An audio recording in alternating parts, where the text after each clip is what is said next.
a small village, there was a boy named Ethan, and everyone believed he was destined for greatness. From the moment he learned to read, it was clear he was different. He understood things instantly, solved problems faster than anyone, and seemed to remember every single word he ever studied. His teachers admired him, the neighbors praised him endlessly, and kids his age looked up to him with a mix of awe and envy. But praise, when you drink too much of it, can sometimes turn into a poison. Ethan's father, a humble carpenter, would often smile at him and say, "Son, being smart is a wonderful gift, but being consistent is even better."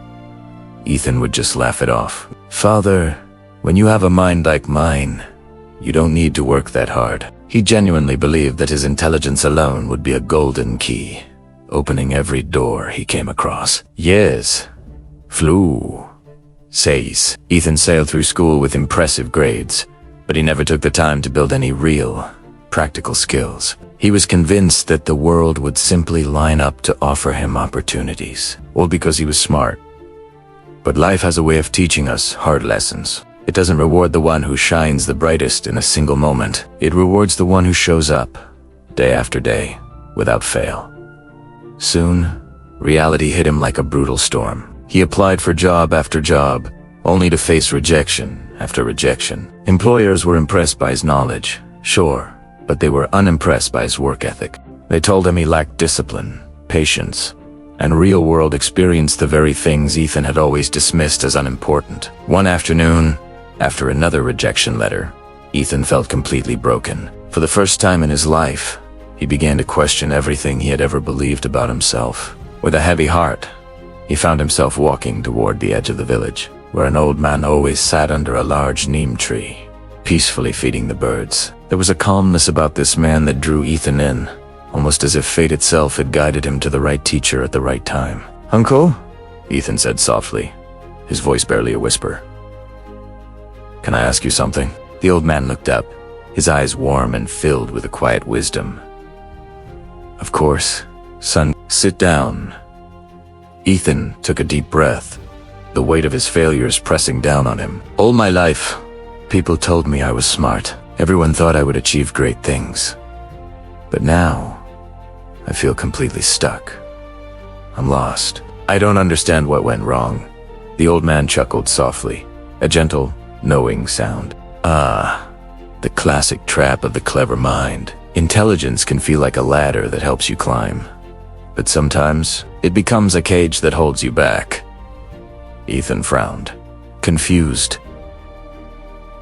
"A cage? What do you mean by that?" The old man reached into his worn-out bag and pulled out two objects, a shiny, polished metal spoon and a tiny, unassuming seed. He held them out. "Tell me," he said gently, "which one of these is stronger?" Ethan didn't even have to think about it. The spoon. Of course. The seed is so small, it could be crushed in an instant. The old man nodded. "All right, now, imagine I bury both of them in the soil and come back in 1 year. What will have happened then?" Ethan paused, picturing it. The seed will have grown. It would become a plant, maybe even a small tree. The spoon, well, the spoon would still just be a spoon. "Exactly," the old man whispered, his voice resonating with deep meaning. "The spoon is strong, but it is dead. The seed looks weak, but it holds life within it. It holds growth. It holds potential." He carefully placed the small seed into Ethan's open hand. "You, my boy, you have spent your entire life polishing your mind like that. Spoon making it shiny, impressive to look at, but ultimately unmoving. You forgot to plant your mind in the rich soil of effort, humility, and patience. Intelligence is only valuable when you give it a chance to grow." Those words struck Ethan with the force of lightning. For the very first time, he saw himself clearly. He realized he had been so proud of his mind but so afraid to actually use it. He was afraid to start small. He was afraid to fail. He was afraid to get his hands dirty and do the real work. The old man smiled kindly, seeing the understanding dawn in Ethan's eyes. "Intelligence is the engine, Ethan.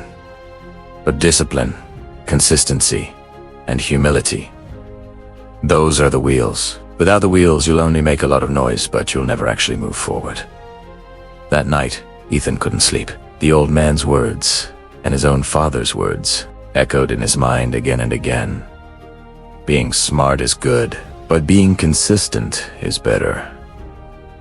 The next morning, something profound had shifted inside him. For the first time in his life, he chose action over pride. He walked into his father's dusty workshop, a place he had always avoided, and said, "Father, teach me."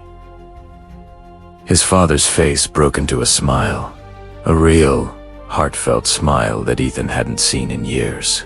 And so, his new education began. Day by day, Ethan learned the craft of carpentry. He made countless mistakes. He ruined perfectly good pieces of wood. He cut wrong measurements. He failed, over and over again, but every single failure made him wiser.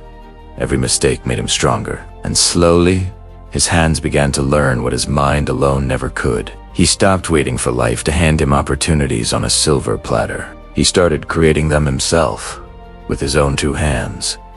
Months passed and Ethan transformed. He didn't become the smartest boy in the village. He became something far more powerful. He became a disciplined, patient, and consistent young man. The kind of person the world truly respects.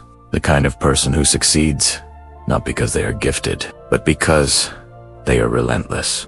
Friends, the truth of this story is simple. Being smart is a wonderful blessing, but relying only on your intelligence without putting in the work is a curse. Intelligence can get your foot in the door, but it's only hard work, discipline, and consistency that will keep that door open for you. Always remember this. A seed grows. A spoon never does. So, choose to be the seed. Choose to grow and choose to work. Choose to show up every single day, because success doesn't belong to the smartest person in the room. It belongs to the one who refuses to give up. Thank you so much for watching. If this story resonated with you, please hit that like button and subscribe for more content like this. See you in the next one.